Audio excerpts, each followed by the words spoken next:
പലരും എന്നോട് പറഞ്ഞിട്ടുണ്ട് ഇതൊന്നും വിജയിക്കത്തില്ല. നെഗറ്റീവ്സ് നമുക്ക് ആദ്യം പറഞ്ഞു തരാൻ ആൾക്കാർ ഇഷ്ടം പോലെ കാണും, പോസിറ്റീവ് ആരും പറയത്തില്ല. ആ നെഗറ്റീവ്സ് ഞാൻ പറയും.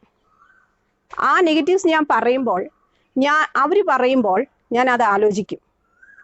അത് ആലോചിക്കുമ്പം എനിക്ക് തോന്നും ഇല്ല, എന്നെക്കൊണ്ട് പറ്റത്തില്ല, ശരി അവർ പറഞ്ഞു, എന്നെക്കൊണ്ട് പറ്റുമില്ല. പക്ഷെ ഇത് ഞാൻ രാത്രി കിടക്കുന്ന നേരത്ത് വീണ്ടും വീണ്ടും ഇത് തന്നെയാണ് എൻ്റെ മൈൻഡിൽ കിടന്നുകൊണ്ട് റിവോൾവ് ആകുന്നത്. പക്ഷെ പിറ്റേ ദിവസം രാവിലെ എണീക്കുമ്പോഴല്ലോ എനിക്കൊരു സ്പെഷ്യൽ എനർജിയാണ്.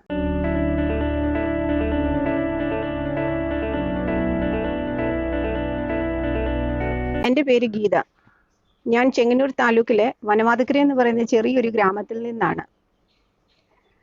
2018 വെള്ളപ്പൊക്കം, അല്ലെങ്കിൽ നമുക്ക് പറയാം പ്രളയം, അതിൽ നിന്ന് എനിക്ക് ഒരുപാട് പാഠങ്ങൾ എനിക്ക് പഠിക്കാൻ സാധിച്ചു. ചെറുപ്പത്തിലെ മുത്തശ്ശി എന്നോട് ഒരുപാട് കഥകൾ പറയുമായിരുന്നു പ്രളയത്തെക്കുറിച്ച്. അവരുടെ ചെറുപ്പകാലത്തിൽ അവർ കണ്ടിരുന്ന പ്രളയത്തെക്കുറിച്ച് എനിക്ക് ഒരുപാട് കഥകൾ കേട്ടിരുന്നു. പക്ഷെ ശരിക്കും ജീവിത അനുഭവത്തിൽ ആ പ്രളയം എന്നിൽ വന്നെത്തിയപ്പോഴാണ് എനിക്ക് മനസ്സിലായത് എന്തെല്ലാം അതിനകത്ത് ഉൾക്കൊണ്ടിട്ടുണ്ടാകുമെന്ന്. 2018 പ്രളയം എന്നെ അതുപോലെ ഒരവസ്ഥയിൽ വന്ന് എത്തിച്ചു. അങ്ങനെ വന്നതോടെ ഞാൻ അതിൽ നിന്ന് കരകയറിയാണ് ഇന്ന് ഇവിടെ നിങ്ങളുടെ എല്ലാവരുടെയും മുന്നിൽ നിൽക്കുന്നത്. ആദ്യമായിട്ട് എനിക്ക് പറയേണ്ടത്, ഞാൻ പാണ്ടനാട് എന്ന് പറയുന്ന ഗ്രാമത്തിൽ നിന്നാണ്, വിവേകാനന്ദ സ്കൂളിലാണ് വർക്ക് ചെയ്യുന്നത്. അവിടെ വെള്ളപ്പൊക്കം എന്താ വിധിച്ചെന്നുള്ളത് നിങ്ങൾ എല്ലാവരും TV കൂടെ കണ്ടു കാണും. അങ്ങനെ വന്നതോടെ ഞാൻ ആദ്യം താമസിച്ചിരുന്നത് പാണ്ടനാട്ടിൽ തന്നെയായിരുന്നു. അങ്ങനെ എൻ്റെ വീട്, എൻ്റെ സ്കൂള് എല്ലാം വെള്ളത്തിനടിയിലായി. അങ്ങനെ വന്ന് ഞാൻ അവിടെ നിന്ന് കരകയറി ഇന്ന് ഒരുപാട് കാര്യങ്ങൾ ഞാൻ ചെയ്യുന്നുണ്ട്. ആദ്യമായിട്ട് എനിക്ക് പറയാനുള്ളത്, നമുക്ക് മനസ്സിൽ ഒരു കോൺഫിഡൻസ് ഉണ്ടെങ്കിൽ നമ്മൾ ഏതൊരു മേഖലയിലും നമുക്ക് എത്തിപ്പെടാൻ സാധിക്കും. എൻ്റെ മനസ്സിലൊരു കോൺഫിഡൻസ് ഉണ്ടായിരുന്നു, ഇല്ല എനിക്ക് എത്തിപ്പെട്ടേ പറ്റൂ. അങ്ങനെ ഞാൻ എത്തിയതാണ്. അപ്പം എൻ്റെ ചെറിയ കഥകളിൽ ഞാൻ പോകാം. ആദ്യമായിട്ട് ദൈവത്തിനോട് എനിക്ക് നന്ദി പറയാനുണ്ട്. പിന്നെ എന്നെ സഹായിച്ച എല്ലാ വ്യക്തികളോടും, എൻ്റെ അച്ഛൻ, എൻ്റെ സഹോദരങ്ങൾ, എൻ്റെ നല്ലവരായ നാട്ടുകാർ, കൂട്ടുകാർ, കൂടാതെ എൻ്റെ കൂടെ ഏറ്റവും കൂടുതൽ ചെലവഴിക്കുന്ന എൻ്റെ മക്കൾ. ഇതാണ് എൻ്റെ സമ്പത്ത്. ഇനി എനിക്ക് പറയാനുള്ളത് എൻ്റെ കഥയാണ്. 2018 രാവിലെ വെള്ളപ്പൊക്കത്തിൽ എനിക്കൊരു കടയുണ്ട്. ആ കടയിലേക്ക് ഞാൻ ചരക്കിറക്കി വെച്ചായിരുന്നു. ഏകദേശം ഒരു 75,000 രൂപയുടെ തുണി സാധനങ്ങൾ ഞാൻ കൊൽക്കത്തയിൽ നിന്ന് വരുത്തി എൻ്റെ വീട്ടിൽ സൂക്ഷിച്ചിരുന്നു. അന്ന് ഞാൻ ആ ചരക്ക് വീട്ടിലേക്ക് ഡംപ് ചെയ്തിട്ടാണ് എൻ്റെ കടയിലേക്ക് പോയത്. അങ്ങനെ വന്ന് രാവിലെ 10 മണിയായപ്പം എനിക്കൊരു മെസ്സേജ് വന്നു, ഒരു ഫോൺ കോള്. വെള്ളം കയറി, ഇനി ഇങ്ങോട്ട് വരണ്ട, പാണ്ടനാട് ആറിൻ്റെ മട പൊട്ടി, ഇങ്ങോട്ട് ഇനി ആരും വരണ്ട എന്ന് പറഞ്ഞായിരുന്നു. എൻ്റെ ടീച്ചറിൻ്റെ ഒരു ഹസ്ബൻഡ് തന്നെയാണ് എനിക്ക് ആ മെസ്സേജ് തന്നത്. അപ്പോഴേ എൻ്റെ നല്ല ജീവൻ അങ്ങ് പോയി. പക്ഷേ അതിന് എൻ്റെ കുഞ്ഞുങ്ങൾ എൻ്റെ അടുത്തില്ല. എൻ്റെ കുഞ്ഞുങ്ങളെ ഞങ്ങൾ 3 പേര് 3 ദിക്കിലായിപ്പോയി. അങ്ങനെ 3 ദിക്കിലായി പോയിട്ട് കുറേ കാഴ്ചകൾ ഞങ്ങൾ വളരെ കഷ്ടപ്പാടിലും കഷ്ടതയിലും ഞങ്ങൾക്ക് മുന്നോട്ട് പോകേണ്ടി സാധിച്ചു. അങ്ങനെ വന്നപ്പോൾ ഞാൻ അവിടെ നിന്ന് എല്ലാം വെള്ളപ്പൊക്കത്തിൻ്റെ എല്ലാ കാര്യങ്ങളും തീർന്നപ്പോൾ ഞാൻ എൻ്റെ ഗ്രാമത്തിലേക്ക് തിരിച്ചു വന്നു. പാണ്ടനാട് എന്നുള്ള ഗ്രാമത്തിലേക്ക് തിരിച്ചു വന്നു. അങ്ങനെ തിരിച്ചു വന്നപ്പോൾ ഞാൻ കണ്ട കാഴ്ച വളരെയധികം വേദനാജനകമായിരുന്നു. ഞാൻ മുറി തുറന്നു, എൻ്റെ വീട് തുറന്ന് നോക്കിയപ്പോൾ ഒന്നുമില്ല. കൊണ്ടുവച്ചിരുന്ന ചരക്ക് ഞാൻ കട്ടിലിൻ്റെ മുകളിൽ സേഫായിട്ടാണ് വെച്ചിട്ട് പോയത്. പക്ഷെ തിരിച്ചു വന്ന് ഞാൻ കണ്ടതെന്നറിയോ, ചെളിയുടെ ഒരു കൂമ്പാരം എൻ്റെ കട്ടിലിൻ്റെ മുകളിൽ ഇരിക്കുന്നതായിട്ടാണ് കണ്ടത്. അത് കഴിഞ്ഞ് ഞങ്ങൾ അവിടുന്ന് ഇതെല്ലാം എടുത്ത് കളഞ്ഞ് മാറ്റി. നമ്മളുടെ സാധനങ്ങളെല്ലാം പോയി, നഷ്ടപ്പെട്ടു, എല്ലാം പോയി. അവിടെ നിന്ന് ഞങ്ങളൊരു പുതിയ, എങ്ങനെ നമുക്ക് മുന്നോട്ട് പോകണം, എന്തെല്ലാം ചെയ്താൽ നമ്മളെ കൊണ്ട് സാധിക്കും, ഈ ചിന്തകളായിരുന്നു അന്നും മനസ്സിൽ. അങ്ങനെ ചിന്തിച്ച് ഞങ്ങൾ ഓരോ തരത്തിലും ഒത്തിരി നമ്മൾ സ്ട്രഗിൾ ചെയ്യാൻ തുടങ്ങി. ഒരുപാട് സാക്രിഫൈസ് ചെയ്യേണ്ടി വന്നു. അങ്ങനെ ചെയ്യേണ്ടി വന്നതോടെ നമുക്ക് ഒരുപാട് കാര്യങ്ങൾ പഠിക്കാൻ പറ്റി. ഒരുപാട് മേഖലകൾ ഞാൻ കണ്ടെത്തി. അതിനകത്ത് പ്രധാനപ്പെട്ട ഒരു കാര്യം എനിക്ക് പറയാനുള്ളത്, മാന്നാറിൽ എൻ്റെ ഷോപ്പ്. ആ ഷോപ്പിൽ ജോലി ചെയ്തിരുന്ന എൻ്റെ കൂടെ വർക്ക് ചെയ്യുന്ന ആൾക്കാർ, എൻ്റെ സ്റ്റാഫ്, അവരെന്നെ ഒത്തിരി സപ്പോർട്ട് ചെയ്തു. എന്നോട് പറഞ്ഞ ഒറ്റയൊരു കാര്യമുള്ളൂ, ടീച്ചറെ വിഷമിക്കേണ്ട, എല്ലാം നമുക്ക് വീണ്ടും നേടിയെടുക്കാൻ സാധിക്കും.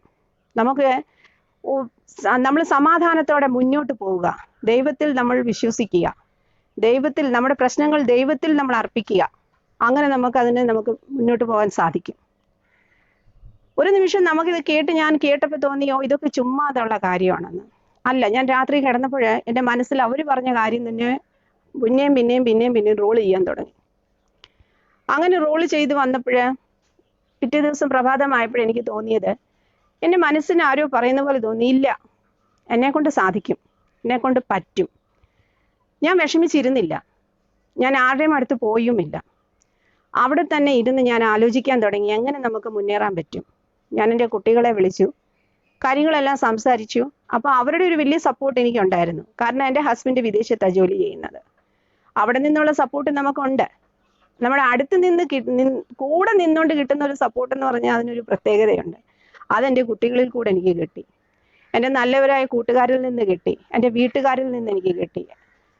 അങ്ങനെ ഞാൻ എൻ്റെ വീട് മുഴുവൻ പോയി. എൻ്റെ വീടിനകത്തൊന്നുമില്ല, ഒരു സാധനമില്ല, ഒന്നുമില്ല.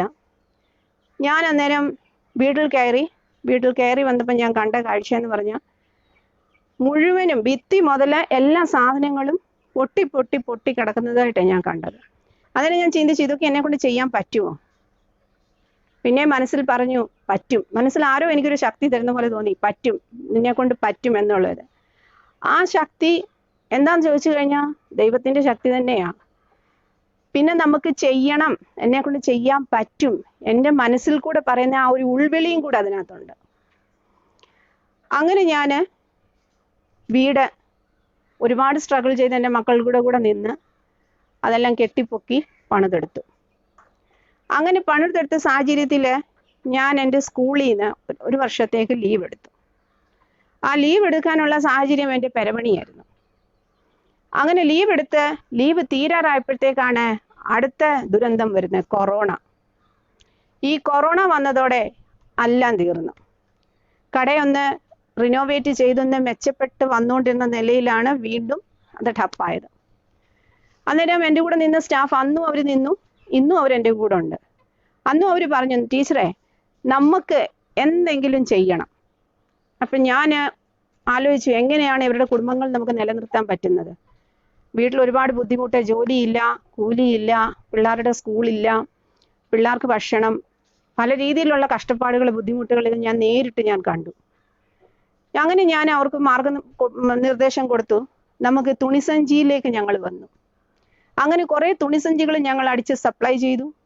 കാസർഗോഡ്, കണ്ണൂര്, മലപ്പുറം ആ സൈഡിലേക്കൊക്കെ നമ്മൾ തുണിസഞ്ചി അടിച്ചു കൊടുത്തു.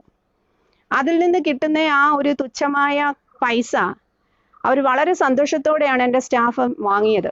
വളരെ സന്തോഷത്തോടെയാണ് അത് വീട്ടിൽ കൊണ്ടുപോയി അവരുടെ കുഞ്ഞുങ്ങൾക്ക്, അവരുടെ കുടുംബത്തിന് വേണ്ടി അവർ ചെലവഴിച്ചത്. അങ്ങനെ വന്നതോടെ ഞാൻ തിരിച്ച് വീട്ടിൽ വന്നു. വീട്ടിൽ വന്നപ്പോൾ എനിക്ക് തോന്നി, ഇനി കുറച്ചുകൂടി നമ്മുടെ കൈ സമയമുണ്ട്. ഈ സമയം എങ്ങനെ നമുക്ക് വിനിയോഗിക്കാൻ പറ്റും? അങ്ങനെ വിനിയോഗിക്കാൻ പറ്റുമെന്ന് തോന്നിയപ്പം എനിക്കൊരു വളരെ പാഷനാണ്, ഈ ചെറുപ്പം മുതലേ ഒരു പാഷനാണ് എൻ്റെ ഈ ചെടികൾ എന്ന് പറയുക. എൻ്റെ സ്കൂളിൽ എൻ്റെ കുഞ്ഞുങ്ങൾ എൻ്റെ കൂടെ എപ്പോഴും ഉണ്ടായിരുന്നു. ഞങ്ങൾക്കൊരു എഗ്രികൾച്ചർ ക്ലബ്ബ് ഉണ്ടായിരുന്നു. ഞങ്ങളുടെ HM, ഞങ്ങളുടെ സാറ് തങ്കപ്പനാചാരി സാറ് ഞങ്ങളുടെ കൂടെ എല്ലാത്തിനും മുന്നോട്ട് നിന്നിരുന്നു. കൂടാതെ എൻ്റെ സ്കൂളിലെ സ്റ്റാഫ് അവരെല്ലാം നല്ല രീതിയിൽ നമ്മുടെ കൂടെ മുന്നോട്ട് നിന്ന് പ്രവർത്തിച്ചിരുന്നു. അപ്പോൾ അതിൽ നിന്ന് നമുക്ക് കുറേയൊക്കെ എക്സ്പീരിയൻസ് കിട്ടി. കൂടാതെ നമ്മളുടെ ഈ കുഞ്ഞുങ്ങളുടെ ടീച്ചറെ ഞങ്ങളുണ്ട് കൂടെ, നമുക്ക് ചെയ്യാം, ആ ഒരു എന്താ പറയുന്നത്, ആ ഒരു ഇൻസ്പിരേഷൻ എന്ന് പറഞ്ഞാൽ ഭയങ്കരമാണ്.